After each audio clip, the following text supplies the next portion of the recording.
Hello students, start करते हैं हम हमारी सेकंड वीडियो इस चैप्टर की, जिसमें हम कंटिन्यू करेंगे अबाउट द न्यूक्लिक एसिड्स। इस चैप्टर में हम क्या पढ़ने वाले हैं? अबाउट न्यूक्लिक एसिड्स पढ़ने वाले हैं। तो न्यूक्लिक एसिड के जो भी कंपोनेंट्स हैं कि न्यूक्लिक एसिड एक्चुअल में किन चीज़ों का बना होता है, वो हम इस चैप्टर के इस वीडियो के अंदर क्या करेंगे? स्टडी करेंगे। तो सबसे पहले हमारे पास है दैट इज पेंटोज शुगर। तो पहला कंपोनेंट क्या है? Pentose sugar. पेंट का मतलब क्या होता है? पेंट का मतलब होता है 5 कार्बन। क्या मतलब होता है? 5 कार्बन। पेंट का मतलब है 5 कार्बन। तो 5 कार्बन की sugar that is pentose sugar. तो अब वो शुगर हमारे पास जो न्यूक्लिक एसिड से रिगार्डिंग है, वो दो तरीके की बेसिकली हम यहाँ पढ़ेंगे। बेसिकली तो एक ही तरीके की, दूसरी मॉडिफिकेशन है। तो इस टॉपिक के अंदर, न्यूक्लिक एसिड में पेंटोज शुगर टॉपिक के अंदर जो शुगर पढ़ने वाली है वो है राइबोज शुगर। तो राइबोज शुगर जो है वो 5 कार्बन की एक पेंटोज शुगर है, जिसकी दूसरी एक मॉडिफाइड फॉर्म भी है हमारे पास, that is deoxyribose sugar. D का मीन्स होता है कमी, लैकिंग, और ऑक्सी मीन्स ऑक्सीजन। तो एक तो राइबोज शुगर का हम स्ट्रक्चर पढ़ेंगे, फिर हम ये पढ़ेंगे किसी एक जगह अगर हम कमी कर दें ऑक्सीजन की, तो वो डीऑक्सी राइबोज शुगर क्या है? बन जाती है। तो स्ट्रक्चर वाइज हम देखते हैं इसको इस तरीके से। देखो, ये स्ट्रक्चर हमारे पास जो यहाँ प्रेजेंट है, ये किस चीज का स्ट्रक्चर है? ये है राइबोज शुगर का, जिसमें ये जो ओ हमने यहाँ बनाया है दैट इज ऑक्सीजन। ये क्या है? ऑक्सीजन है। और यहाँ पर carbon number 1, carbon number 2, carbon number 3, carbon number 4 and carbon number 5। तो 5 कार्बन की शुगर है, तो 500 कार्बन यहाँ पर आ चुके हैं और वो एक रिंग की फॉर्म में यहाँ पर अरेन्ज्ड है। तो इस स्ट्रक्चर में एक ऐसा स्ट्रक्चर, एक ऐसी रिंग अगर बने जिसमें 4 कार्बन रिंग के अंदर इंक्लूड हो with 1 oxygen, that type of ring is known as furanose ring. और पांचवा जो कार्बन यहाँ पर है वो एज एन आर्म, एक बाजू की तरह क्या है? साइड में लगा हुआ है। So this is the structure of ribose sugar. और इस स्ट्रक्चर में हम बेसिकली क्या देख रहे हैं कि हमारे पास जो पहला कार्बन है, दूसरा, तीसरा, उनकी पूरी वैलेंसी फिल करने के लिए एच और ओ एच क्या है यहाँ पर लगे हुए हैं। और रिंग बनाने के लिए फोर्थ और फर्स्ट जो कार्बन है वो ऑक्सीजन से क्या है? जुड़े हुए हैं। लेकिन जब हम डीऑक्सी राइबोज शुगर पढ़ते हैं, तो हमें क्या चेंज देखने को मिलता है वो देखते हैं। सो देखो, चेंज आपके सामने है। जो डीऑक्सी राइबोज शुगर है वो हमने बिल्कुल डिट्टो ऐसे ड्रॉ करी, but at the second carbon, जो सेकेंड नंबर कार्बन है, वहां पर देखो राइबोज शुगर के केस में सेकेंड कार्बन पे क्या लगा हुआ था? ओ एच लगा हुआ था। लेकिन डीऑक्सी मतलब ऑक्सीजन की कमी करनी है, तो कहां पर की कमी? At the second carbon. Nature ने किया है ये। तो सेकेंड कार्बन पे ऑक्सीजन की यहां पर कमी कर दी, जिससे दोनों तरफ कार्बन पे वैलेंसी कंप्लीशन के लिए क्या लग गया है? सिर्फ और सिर्फ हाइड्रोजन एटम लगा हुआ है। This is deoxyribose sugar. तो ऐसा क्यों किया नेचर ने? वो जब हम न्यूक्लिक एसिड को न्यूक्लिक एसिड से जोड़ के पॉलीन्यूक्लियोटाइड चेन बनाना समझेंगे, तब हम समझ पाएंगे कि ऐसा क्यों जरूरी था और इससे क्या फायदा हुआ है, इससे डीएनए को मोर स्टेबिलिटी कैसे मिली। तो वो हम बाद में पढ़ेंगे।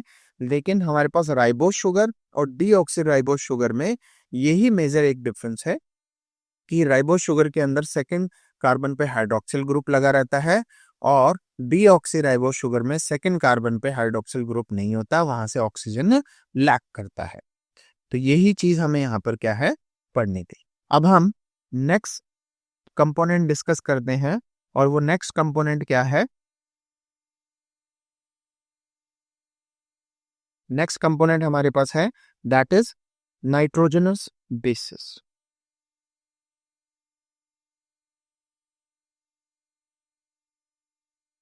Nitrogenous bases.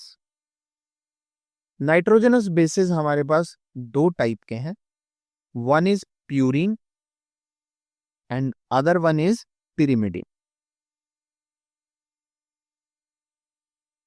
एक हमारे पास प्यूरिन है और दूसरा हमारे पास क्या है, पिरिमिडिन है। तो प्यूरिन जो हमारे पास नाइट्रोजनस स्पेसिस है, उनके दो सब टाइप है, one is adenine, one is adenine जिसको हम ए से डिनोट करते हैं, and second one is guanine. Second क्या है हमारे पास, गुआनिन, जिसको हम जी से रिप्रेजेंट करते हैं। पिरिमिडिन हमारे पास तीन टाइप के हैं, वन इज साइटोसिन जिसको हम सी से रिप्रेजेंट करते हैं। सेकेंड हमारे पास क्या है, थाइमीन जिसको हम टी से रिप्रेजेंट करते हैं, and third one is that is uracil. तो थर्ड हमारे पास क्या है, यूरेसिल है, जिसको हम किससे रिप्रेजेंट करते हैं, यू से। तो सबसे पहले तो कि कितने सब कंपोनेंट्स नाइट्रोजनस बेसिस में प्यूरिन में आते हैं और पिरिमिडिन में, वो हमने डिस्कस कर लिया। सेकंड जो हम यहाँ डिस्कस करने जा रहे हैं वो ये है कि जो प्यूरिन का जो रिंग स्ट्रक्चर्स होते हैं वो डायसाइक्लिक होते हैं, मतलब ये डबल रिंग स्ट्रक्चर्स होते हैं, डायसाइक्लिक होते हैं। हमें रिंग स्ट्रक्चर्स यहाँ पढ़ने की कोई खास जरूरत नहीं है क्योंकि वो कोर्स में नहीं है ये जी। तो डायसाइक्लिक बच्चे क्या है, जो स्ट्रक्चर्स हैं वो प्यूरिन के होते हैं, और पिरिमिडिन के जो स्ट्रक्चर्स होते हैं वो कैसे होते हैं, मोनोसाइक्लिक, मतलब सिंगल रिंग स्ट्रक्चर होते हैं।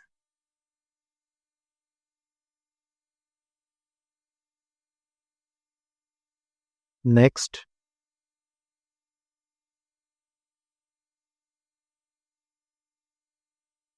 जब दो रिंग स्ट्रक्चर यहां बन जाते हैं तो दोनों रिंग्स के अंदर नाइट्रोजन एटम कितने प्रेजेंट होंगे, वो रहेगा number 4, that means 4 nitrogen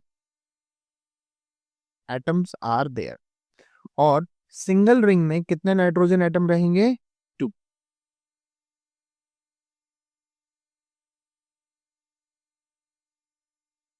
in nitrogen atom की पोजीशंस क्या क्या होंगी, रिंग के अंदर पोजीशन क्या क्या होंगी, ये हम केमिस्ट्री में पढ़ते हैं, जब ऑर्गेनिक केमिस्ट्री पढ़ते हैं तो हम नंबरिंग देते हैं कि किस पोजीशन पे क्या लगा हुआ है। तो इसी तरीके से जो 4 नाइट्रोजन एटम है उनकी पोजीशन रहेगी 1, 3, 7 एंड 9। और मोनोसाइक्लिक रिंग जो पिरिमिडिन में है उस पे नाइट्रोजन एटम की जो पोजीशन रहने वाली है वो पोजीशन रहेंगी एट 1 एंड 3rd पोजीशन। अब जब ये बॉन्ड बनाएंगे, क्योंकि ये कंपोनेंट्स हम इसलिए पढ़ रहे हैं ताकि जब हम ये देखेंगे कि एक डीएनए बहुत सारे न्यूक्लियोटाइड से जुड़ के बनता है, तो अभी हम न्यूक्लिक एसिड के कंपोनेंट्स पढ़ रहे हैं, तो जब इन कंपोनेंट्स को आपस में जोड़ेंगे तो क्या बनेगा, न्यूक्लियोटाइड बनेगा। तो एक न्यूक्लियोटाइड फिर दूसरे न्यूक्लियोटाइड से जुड़ेगा तो एक लॉन्ग चेन बनेगी जो पॉलीन्यूक्लियोटाइड कहला के डीएनए और आरएनए को फॉर्म करने में मदद करती है। तो दैट मीन्स इनमें आपस में भी कंपोनेंट्स में बॉन्डिंग जरूर होगी। तो एक नेक्स्ट इंपॉर्टेंट बात जो हम यहाँ अब लिखने जा रहे हैं वो ये है कि जो नाइट्रोजनस बेस है, मतलब जो प्यूरिन और जो पिरिमिडिन है, इनकी जो हम बात कर रहे हैं, जो नाइट्रोजनस बेस है हमारे पास, वो nitrogenous base attach with pentose sugar. अब पेंटोज शुगर हम पढ़ चुके हैं, that is ribose sugar 5 carbon की। कहां पर, एट फर्स्ट कार्बन। तो मींस पेंटोज शुगर का ऑलवेज फर्स्ट कार्बन यूज होगा प्यूरिन्स या पिरिमिडिन्स के साथ बाइंड करने पे। लेकिन क्वेश्चन ये अराइज होता है, पेंटोज शुगर का तो हमें समझ में आ गया कि ऑलवेज पहला नंबर का कार्बन यूज होगा, नाइट्रोजनस बेस का कौन सी पोजीशन का नाइट्रोजन यूज होगा टू मेक द बॉन्डिंग, तो वो भी हम डिस्कस कर लेते हैं।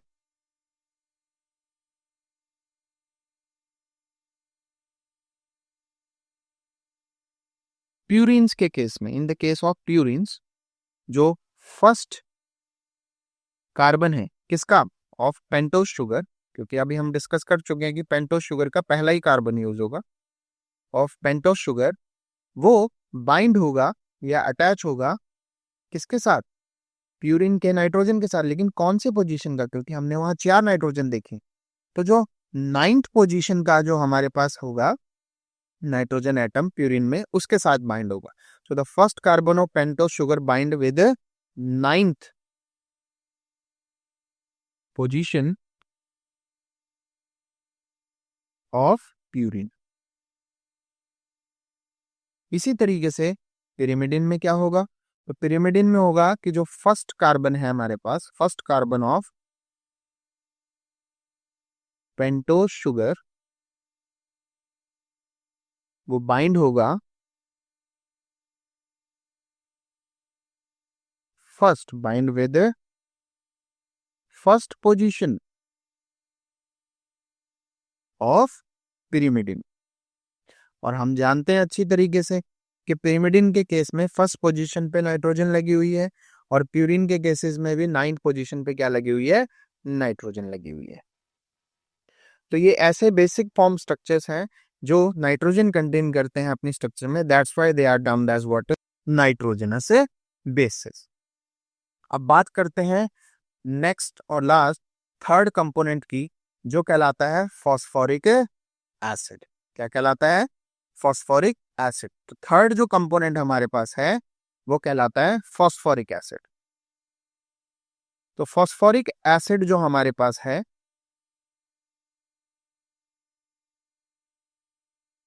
उसका फॉर्मूला है हमारे पास H3PO4, जो कि स्ट्रक्चर वाइज कुछ इस तरीके से होगा. P के साथ डबल बॉन्ड हो और 3 OH इसके साथ बॉन्डिंग में क्या है?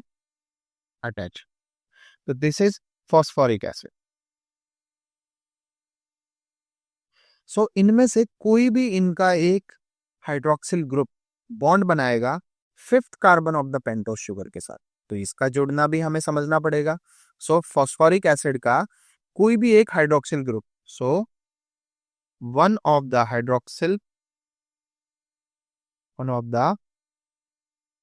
OH group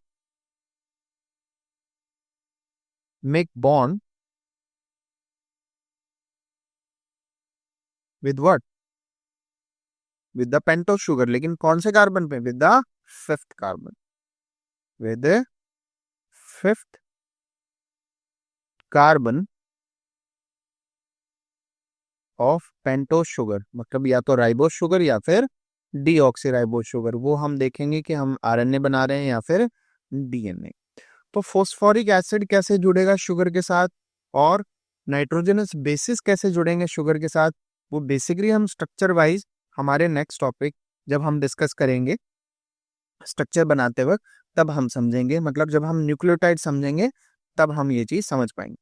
इस वीडियो में हमने कंपोनेंट सीखे हैं कि न्यूक्लिक एसिड या न्यूक्लियोटाइड बनाने के लिए क्या क्या कंपोनेंट्स हमें चाहिए. तो 3 कंपोनेंट हमने डिस्कस किए हैं. वन इज पेंटोस शुगर, दूसरा हमने बच्चे जो पढ़ा दैट इज नाइट्रोजनस बेस, और तीसरा हमने जो पढ़ा फॉस्फोरिक एसिड. तो न्यूक्लियोटाइड का जो स्ट्रक्चर है और जो स्ट्रक्चर ऑफ डीएनए है वो हम हमारी नेक्स्ट वीडियो क्लास में डिस्कस करेंगे.